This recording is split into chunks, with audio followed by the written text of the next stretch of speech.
할렐루야. 오늘도 좋은 아침입니다. 하나님 우리와 함께 하십니다. 오늘 우리가 말씀을 묵상할 것은 게으름입니다. 먼저 말씀을 보도록 하겠습니다. 잠언 24장 33절에서 34절의 말씀입니다. 내가 좀 더 자자, 좀 더 졸자, 손을 모으고 좀 더 누워있자 하니 내 빈궁이 강도같이 오며 내 곤핍이 군사같이 이르리라.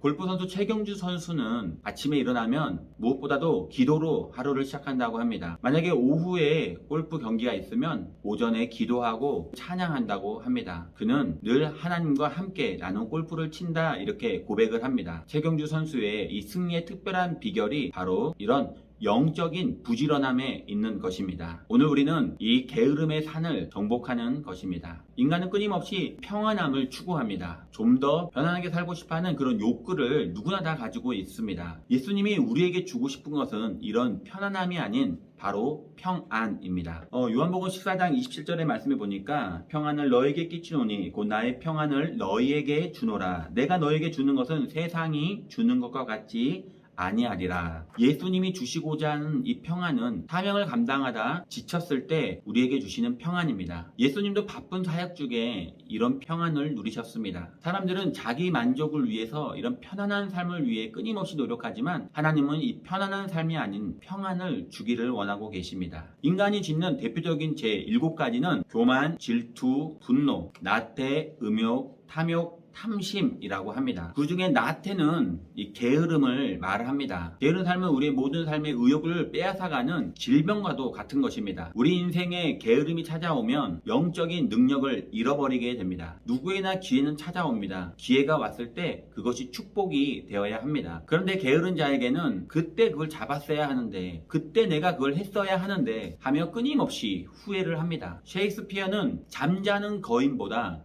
일하는 난장이가 훌륭하다 이렇게 말을 합니다. 우리는 이 게으름이라는 이 무서운 산을 넘어야만 합니다. 우리가 누릴 수 있는 이 축복의 땅은 전진하는 자만이 차지할 수 있는 축복의 땅이기 때문입니다. 그렇다면 오늘 하나님은 어떠한 사람이 게으르다고 말을 할까요? 오늘 4가지만 보도록 하겠습니다. 첫 번째로 일의 순서를 잃어버린 사람입니다. 잠언 21장 5절의 말씀에 보면 부지런한 자의 경영은 풍족함에 이를 것이나 조급한 자는 궁핍함에 이르니라. 영적으로 게으른 것은 우리가 잠을 많이 자는 것이 아닙니다. 바로 일의 순서를 잃어버린 것입니다. 일의 순서를 잃어버리면 마음이 조급해지고 계획한 모든 것을 잃어버리게 됩니다. 실패하게 됩니다. 우리는 일의 순서를 찾아야 합니다. 두 번째로 예수님이 말씀하시는 게으른 자는 일의 과정을 무시하는 사람입니다. 과정을 뛰어넘고 이 결과만 얻으려는 것도 게으름입니다. 신명기 6장 7절의 말씀에 보면 내 자녀에게 부지런히 가르치며 집에 앉아 있을 때든지 길을 갈 때든지 누워 있을 때든지 일어날 때든지 이 말씀을 강론할 것이며, 하나님은 신명기 6장 7절의 말씀을 통하여 말씀을 배우고 가르치고 듣고 나눔으로 이 게으름을 탈피하라고 말씀하고 계십니다. 하나님이 게으르다고 말씀하시는 이 3번째 게으른 자의 특징은 사역에 대한 열정을 식어버린 사람입니다. 말씀에 대한 열정이 식었기 때문입니다. 김난준 목사님의 책 게으름의 정체를 보면 하나님 말씀에 대한 게으름은 영적인 모든 삶을 포기하는 것과 같다 이렇게 말합니다. 그렇게 좋았던 일들이 실증이 나고, 그렇게 열정을 냈던 사역에 실증이 나고, 그렇게 사모했던 말씀에 실증이 난다면 우리 삶 가운데 게으름이 찾아온 것입니다. 스가랴 7장 11절의 말씀에 보면 그들이 듣기를 싫어하며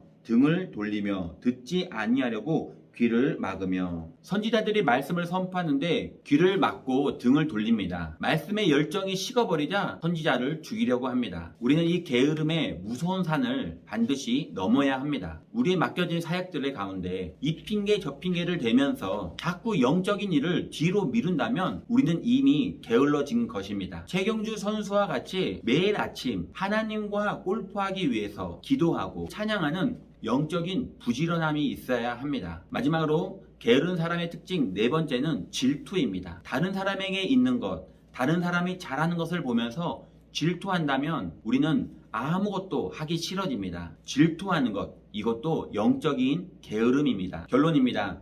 걔는 날아온 돌을 보고 화를 냅니다. 던진 사람에게는 화를 내지 않습니다. 본질을 잃어버리면, 진리를 잃어버리면, 말씀을 잃어버리면 게으름의 노예가 됩니다. 본질을 잃어버리고 눈앞에 있는 평안함을 쫓기 위해서 진리를 잃어버리고 날아온 돌에 화를 내면서 게으름의 노예가 되어 뭔지도 모르고 이리저리 흔들려서는 안 됩니다. 예수님은 로마서 12장 11절의 말씀을 통하여 부지런하여 게으르지 말고 열심을 품고 주를 섬기라. 오늘도 우리 영적인 게으름을 극복하고 은혜와 축복의 길을 걸어가는 복된 하루가 되시기를 기도합니다.